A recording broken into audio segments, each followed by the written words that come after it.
திருமணம் என்பது ஒரு குறிப்பிட்ட பருவம் வருகிற பொழுது ஒரு இளைஞனுக்கோ ஒரு யுவதிக்கோ திருமணம் என்கின்ற ஆசை வர வேண்டும். மற்ற சந்தோஷங்கள் எல்லாவற்றுக்கும் மேலான சந்தோஷம் என்று கருதப்படுகிற ஒன்று. அதை நிறுத்துகிறார்கள் என்றால் எங்கோ அவர்கள் வேறு வகைகளிலே பிழைகளை அனுபவிக்கிறார்கள், அனுபவிக்க போகிறார்கள் அல்லது அனுபவிக்க நினைக்கிறார்கள் என்று அர்த்தம். பிறகு அந்த வயதுக்கு மேலே திருமணம் செய்துவிட்டு பிறகு என்ன செய்கிறார்கள் என்றால் மருத்துவ முறையாலே பிள்ளை கற்பந்தரிக்க முயற்சிக்கிறார்கள். அது மெல்ல மெல்ல மெல்ல வளர்ந்து ஒரு குறிப்பிட்ட வயது வந்த பிறகு பழையபடி தேய தொடங்கும். இது இயற்கை. இது ஏற்பட்டு விட்டால் ஒரு ஆணும் பெண்ணும் ஒருவருக்கொருவர் விட்டு கொடுத்து வாழ்கிற இல்வாழ்க்கை சிறக்க முடியாது. நாளுக்கு நாள் திருமண வயதை தள்ளி போடுவது என்பதை ஒரு நாகரிகமாக இன்றைய இளைஞர்கள் கைக்கொள்கிறார்கள். அதிலே 2 விஷயம் நாம் கவனிக்க வேண்டியது இருக்கிறது.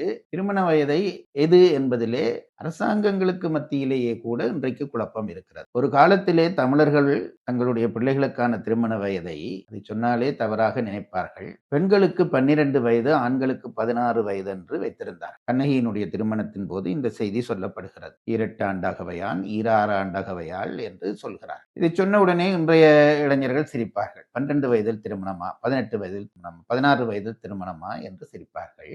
அவர்கள் வாழ்ந்த வாழ்க்கை முறை என்பது வேறு, நாம் வாழ்கிற வாழ்க்கை முறை என்பது வேறு. இந்த வாழ்க்கை முறையிலே அது சிரிப்புக்கிடமாக இருக்கலாம். அவர்கள் 12 வயதிலே 16 வயதிலே பிள்ளைகளை பூரணப்படுத்தினார். பிள்ளைகளுக்கு நல்ல உணவுகள் கொடுக்கப்பட்டன, பிள்ளைகளுக்கு முறையான கல்வி கொடுக்கப்பட்டது. இன்றைக்கு கல்வியை நாங்கள் மேற்கு நாட்டாரை பார்த்து வகுப்புகளாக்கி, வகுப்புகளிலே இவ்வளவு நேரம்தான் படிப்பது, ஒரு நாளைக்கு படிப்பு இவ்வளவுதான் என்று வரையறைகள் செய்து அதற்குள்ளே விடுமுறைகள் விட்டு, வாரத்திலே விடுமுறை, மாதத்திலே விடுமுறை, இப்படி விடுமுறைகள் பல நேரங்களை வீணாக்கி விட்டுத்தான் படிக்கிறோம். அப்படி இல்லாமல் படிப்பு என்று போனால் அது முழு நேரமாக படிப்பது, அதற்குள்ளேயே எல்லாம் விளையாட்டு, பயிற்சி எல்லாம் வரும் என்ற மாதிரி தான் அந்த காலத்திலே படிப்பு முறையை வைத்திருந்தார். அதனாலே 16 வயதிலே ஒரு இளைஞன் பூரணப்பட்டான். அதனாலேதான் கோவலனை பற்றி சொல்லுகிற பொழுது மண்டேத்த புகழினான் என்று சொல்கிறார். அவன் பல நாடுகளுக்கு அந்த வயதுக்குள்ளே போய் வந்து விட்டானாம். வியாபாரத்தை வெற்றியாக நடத்தினானாம். அந்த அளவுக்கு ஆளுமை பெற்றவனாக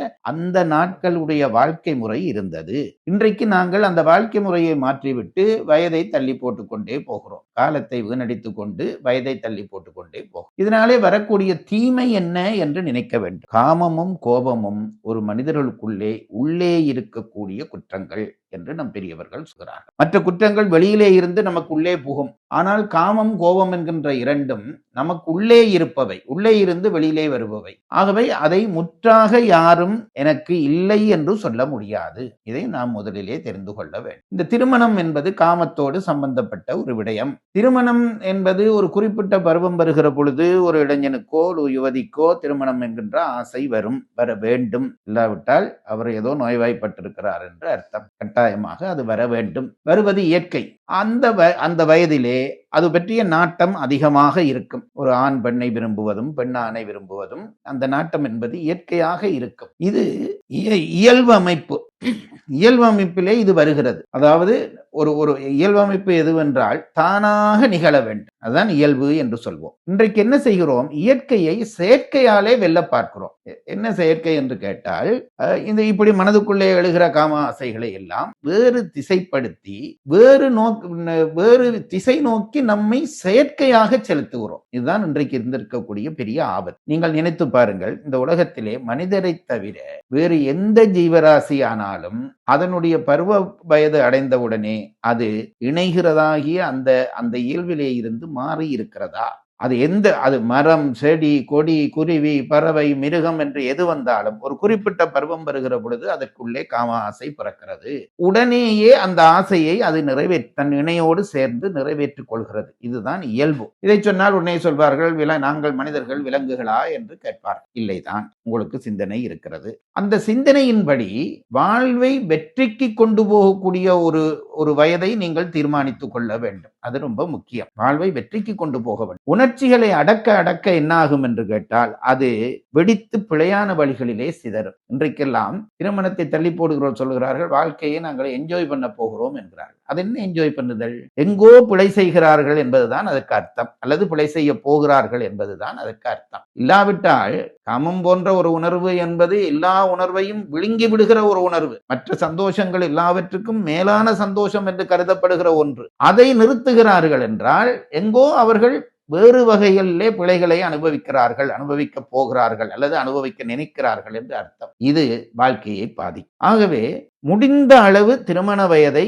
முன்னுக்கு எடுக்க வேண்டும். அது சட்டப்படி இன்றைக்கு இருக்கிற வயதாகவே இருக்கட்டும். அது சட்டப்படியே நியமித்திருந்தால் அந்த வயது திருமண வயதாக வேண்டும். ஏனென்றால் ஒரு காலத்திலே ஒரு குறிப்பிட்ட வயதுக்கு மேலே திருமணமாகாவிட்டால், பெண் பிள்ளைகளுக்கு திருமணமாகிவிட்டால் தாய் தந்தையர்கள் வெளியிலே போக மாட்டார். இன்னுமா இந்த குமர் பிள்ளையை வைத்திருக்கிறாய் என்று ஊர் அவர்களை இழிவு செய்யும். இன்றைக்கு பிள்ளைகளே முடிவு செய்யும். பெற்றோர்களுக்கு அந்த அதிகாரம் இல்லாமல் போய்விட்டது. நாங்கள் திருமணம் செய்ய மாட்டோம், நாங்கள் படிக்க போகிறோம், பொருள் தேட போகிறோம் என்று எங்கு மட்டும் போகிறார்கள் என்றால், ஆண்கள் கிட்டத்தட்ட 35 வயதை தாண்டுவதையும் இயல்பாக்கி விட்டார். பெண்கள் 30 வயதை தாண்டுகிறதை இயல்பாக்கி விட்டார்கள். இதிலே விஞ்ஞானமே சொல்கிறது, ஒரு பெண் 30 வயதை அடைந்து விட்டாள் என்றால் அவள் கற்பந்தரிக்கிற அந்த ஆற்றலை அரைவாசியாக போய்விடுகிறது என்று விஞ்ஞானிகளே சொல்றார். அது இயல்பு. ஒரு பெண் கற்பந்தரிப்பு, திருமணமாவது, கற்பந்தரிப்பது, சந்ததி விருத்தி செய்வது என்பது இயல்பாக நடக்க வேண்டும். பிறகு அந்த வயதுக்கு மேலே திருமணம் செய்துவிட்டு பிறகு என்ன செய்கிறார்கள் என்றால் மருத்துவ முறையாலே பிள்ளை கற்பந்தரிக்க முயற்சிக்கிறார். இதெல்லாம்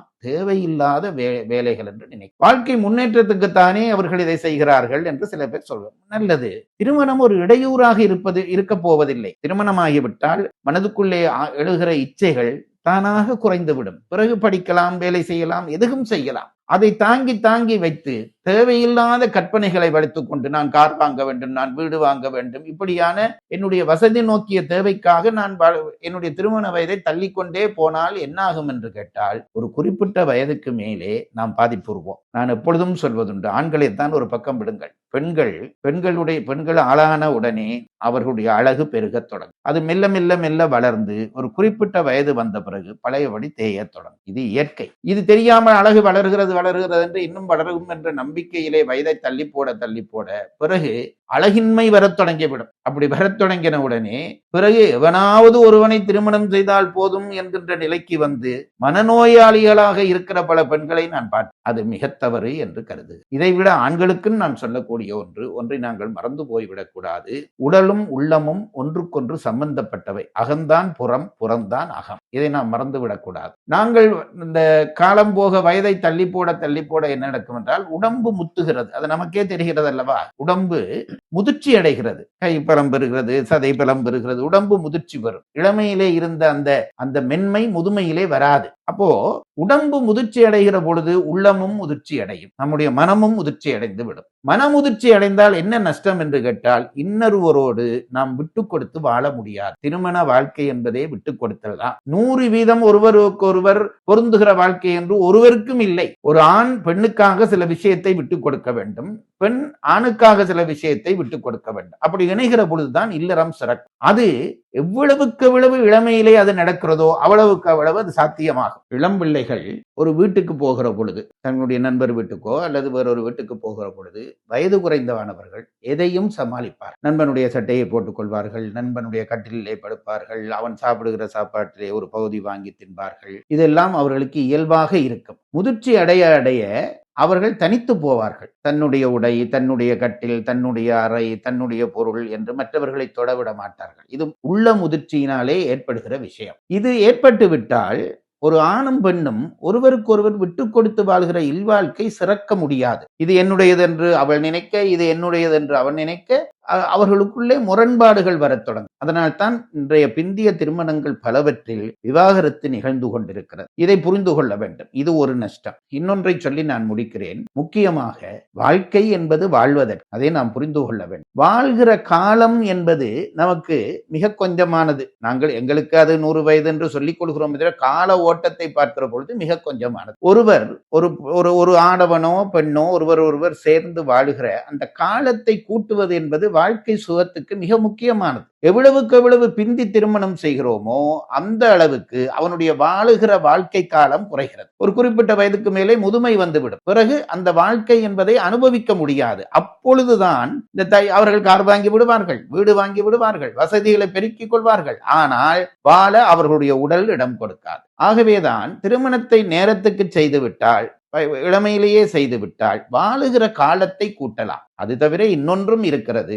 இளமையிலே ஒரு ஒரு ஒரு 20 வயதிலேயோ 23 வயதிலேயோ ஒரு இளைஞன் திருமணம் செய்தால் அவன் ஒரு 50 வயது அடைகிற பொழுது அவனை தாங்குகிற ஒரு பிள்ளை அவன் குடும்பத்துக்கு வந்து விடுவான். 40 வயதுக்கு திருமணம் செய்து விட்டால் அவர் முதுமை அடைகிற நேரத்திலேயும் அந்த குடும்பத்திலே அவரை தாங்க ஒருவர் இருக்க மாட்டார். இதெல்லாம் இது நினைத்துத்தான் நம் பெரியவர்கள் திருமண வயதை இளமையிலே வைத்தார்கள். நாம் அதை புரிந்து கொள்ளாமல் வாழ்க்கையை அனுபவிக்கிறோம் என்றும் இன்னும் வசதிகள் வேண்டும் என்றும் இப்படி சொல்லி சொல்லி சொல்லி நம் வாழ்க்கையை நாமே நெட்டப்படுத்தி கொண்டிருக்கிறோம். ஒன்றை மறந்து போகக்கூடாது. நம் உடலுக்கு சில விஷயங்களை அறிவிக்கிற சக்தி இருக்கிறது. கண்ணுக்குள்ளே ஒரு தூசு விழுந்தால் அது கலங்கி காட்டுகிறது. காலிலே ஒரு முள் குத்தினால் அது வலித்து காட்டுகிறது. பசித்தால் அது பசித்து காட்டுகிறது வயிற்றிலே. இதெல்லாம் உடல் மொழி என்று நான் நினைப்பது உண்டு. அதுபோல உடல் காமத்துக்கான தேவையை அறிவிக்கிறது என்றால் அது அதற்கு தயாராகி விட்டது என்றுதான் அர்த்தம்.